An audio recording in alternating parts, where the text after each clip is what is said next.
Bienvenue sur ma chaîne. Je suis ravie de vous retrouver aujourd'hui pour une vidéo.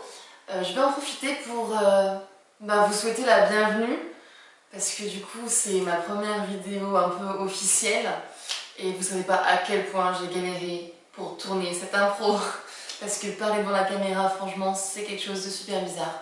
Donc j'espère que je prendrai l'habitude et j'espère surtout que mes vidéos vont vous plaire. Donc du coup, pourquoi j'ai décidé de me mettre aux vidéos YouTube moi aussi? Tout simplement parce qu'il y a des choses dont je voulais vous parler sur le blog, mais je trouvais que le format n'était pas forcément adapté. En tout cas, moi, c'est des sujets que je préfère regarder traités en vidéo, je trouve que ça passe vachement mieux. Donc du coup, voilà. Donc j'espère qu'on va bien s'amuser ensemble. Du coup, aujourd'hui, je vous propose un petit tuto pour réaliser des barres de gommage pour lutter contre la cellulite avec des produits facile à trouver chez soi, comme par exemple le marc de café. Ça évitera de le jeter à la poubelle, comme ça on est écolo, c'est cool, on réutilise les trucs. Et de l'huile de coco, qui est hyper hydratante et pour la peau c'est vraiment top. Donc voilà, et je rajoute des petites huiles essentielles. Je vous laisse regarder la vidéo, puis on en reparle après.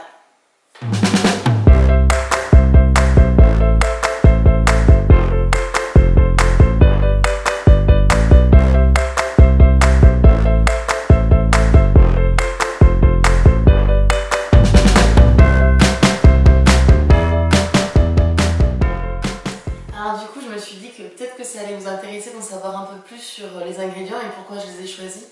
Donc le marc de café, c'est un exfoliant naturel et on en parle pas mal en ce moment. Enfin, je pense que vous avez vu passer les masques justement avec le marc de café, et surtout sur Instagram, on voit plein de photos pour en faire la promo.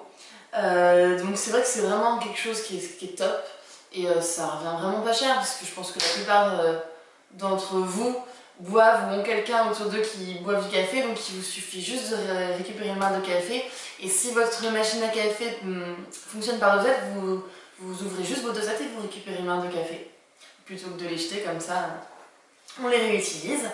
Donc il faut savoir que du coup la caféine qui est contenue à l'intérieur, elle stimule le drainage, elle aide à éliminer les peaux mortes et du coup elle a une action aussi anti-cellulite et raffermissante, donc c'est pour ça qu'elle est intéressante pour les soins du corps.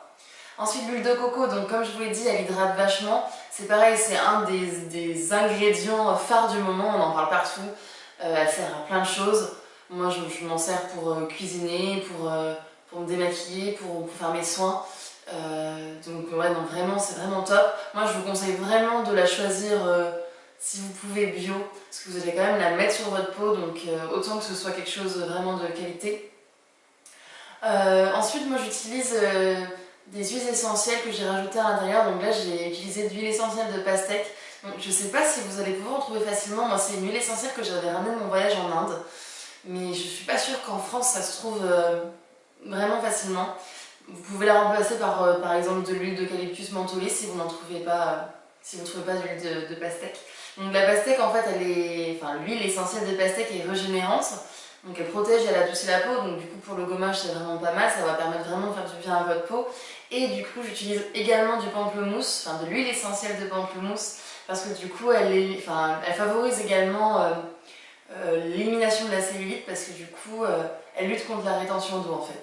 Donc par contre celle-ci vous pouvez la trouver facilement et il me semble qu'on peut la trouver sur Aromazone.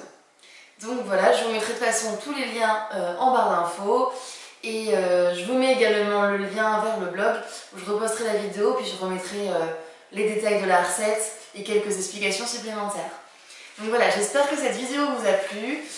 N'hésitez pas à me mettre un petit pouce en l'air pour m'encourager, j'ai besoin vraiment de savoir si ça vous plaît, pour savoir si je continue à me motiver à faire l'effort de parler devant la caméra, parce que vraiment je vous jure que c'est difficile. Et voilà, puis j'espère à bientôt, passez une bonne journée.